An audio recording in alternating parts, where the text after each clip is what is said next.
नमस्ते, आप सभी का अनिरुद्ध पटेल चैनल में स्वागत है। आप लोग यह वीडियो जरूर देखें। आज हम आपको मृत्यु कब होती है और आत्मा को शांति कब मिलता है, आज हम आप लोग को इसके बारे में महत्वपूर्ण जानकारी देंगे। कृपया अगर यह वीडियो अच्छा लगे तो लाइक करें, कमेंट में बताएं यह वीडियो कैसा लगा और हमारे चैनल को सब्सक्राइब करें और बेल आइकन को दबाना ना भूलें। हम आप लोग के लिए ऐसे नए नए वीडियो लाते रहेंगे। धन्यवाद। मृत्यु कब होती है? यह प्रश्न गहरा, दार्शनिक और आध्यात्मिक दोनों ही दृष्टिकोण से अत्यंत महत्वपूर्ण है। विभिन्न परंपराएं और मान्यताएं इसे अलग अलग प्रकार से समझाती है। यहाँ कुछ मुख्य दृष्टिकोण दिए जा रहे हैं। 1. वैज्ञानिक दृष्टिकोण से मृत्यु तब होती है जब हृदय, दिल की धड़कन बंद हो जाती है, मस्तिष्क, दिमाग की सारी गतिविधियां समाप्त हो जाती है और शरीर की कोशिकाएं कार्य करना बंद कर देती हैं। 2. धार्मिक आध्यात्मिक दृष्टिकोण से हिंदू मत, मृत्यु उस समय होती है जब प्राण, जीवात्मा शरीर को छोड़ देता है। यह ईश्वर या यमराज की आज्ञा से होती है, जो कर्मों के अनुसार तय होती है।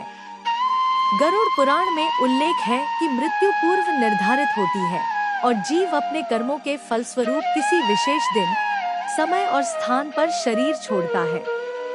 3.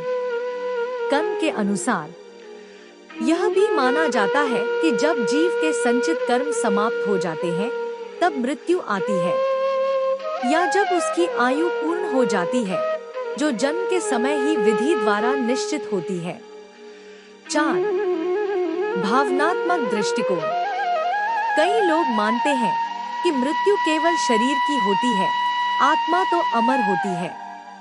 इसलिए मृत्यु केवल एक स्थानांतरण है, एक शरीर से दूसरे शरीर की ओर पुनर्जन्म के रूप में।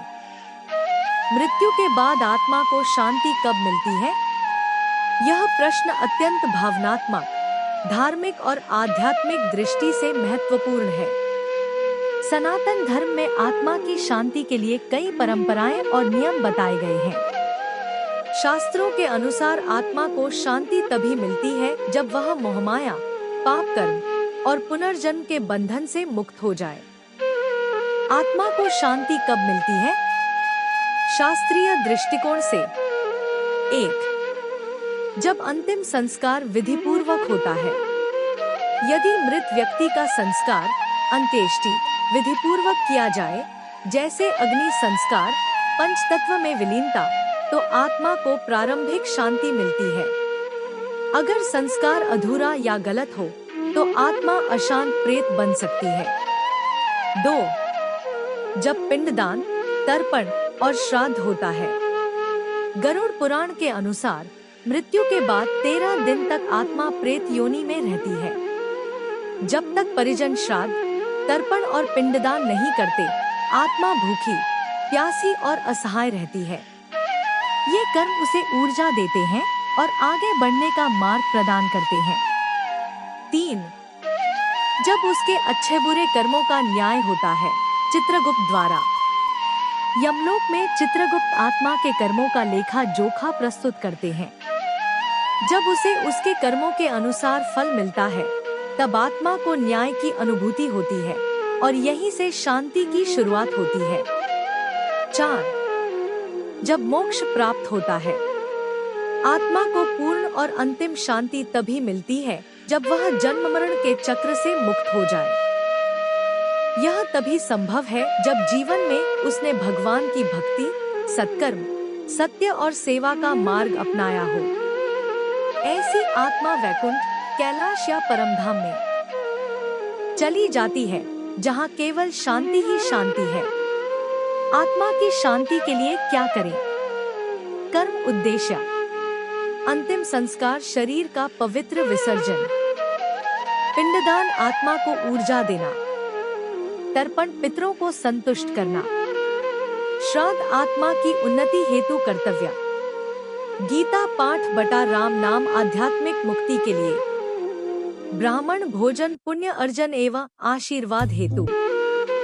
संक्षेप में, आत्मा को शांति तब मिलती है जब उसके शरीर का विधिपूर्वक संस्कार हो जाए, उसके लिए कर्मकांड, पिंडदान, श्राद्ध किए जाएं, उसे उसके कर्मों का न्याय मिले और अंततः वह परमात्मा से जुड़ जाए। आपके अनिरुद्ध पटेल चैनल के लिए मैं एक गूढ़, भावनात्मक और धार्मिक भावना से युक्त स्क्रिप्ट तैयार करता हूँ, जिसका शीर्षक हो सकता है, मृत्यु के बाद आत्मा को शांति कब और कैसे मिलती है। यमराज और चित्रगुप्त के दरबार का दिव्य संवाद। स्क्रिप्ट प्रारंभ, पुरुषवाणी गंभीर और भावनात्मक शैली में, पृष्ठभूमि में धीमी शंख ध्वनि, कोमल वीणा संगीत। Narrator, voice over. यह संसार नश्वर है, जो जन्मा है उसका अंत निश्चित है, परंतु मृत्यु अंत नहीं, एक नई यात्रा की शुरुआत है। एक यात्रा जो आत्मा को शांति या भटकाव की ओर ले जाती है। धुंधली आवाज में शंख और स्वर्गलोक के द्वार खुलते हैं।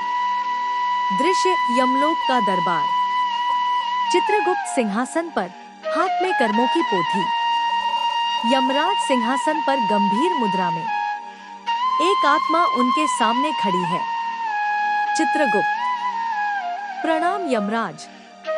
यह आत्मा अब प्रेत योनि में 13 दिन पूर्ण कर चुकी है। इसके पिंडदान हुए हैं, श्राद्ध भी विधिपूर्वक संपन्न हुए। अब इसका कर्मफल सुनाया जा सकता है। यमराज गंभीर वाणी में, बोलो चित्रगुप्त, इस आत्मा ने पृथ्वी पर क्या किया। चित्रगुप्त, इसने जीवन में माता पिता की सेवा की, भक्ति और दान किया, पर कुछ मोह और क्रोध के पाप भी साथ लाया है।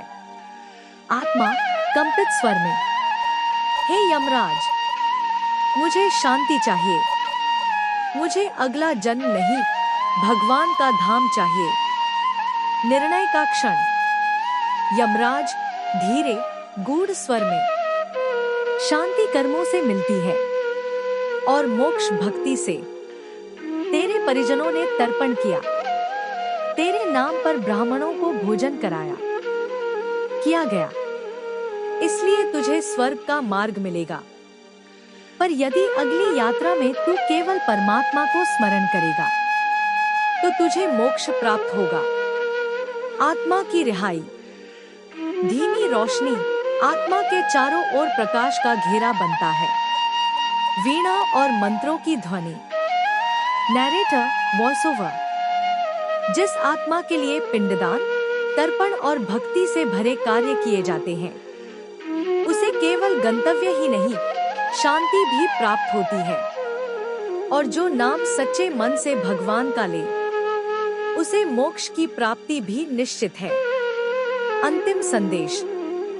नैरेटर गंभीर स्वर में, याद रखें, मृत्यु कोई अंत नहीं, यह आत्मा की अग्नि परीक्षा है और उसकी शांति हमारे प्रेम, कर्म और श्रद्धा पर निर्भर करती है। शंख और ओम ध्वनि के साथ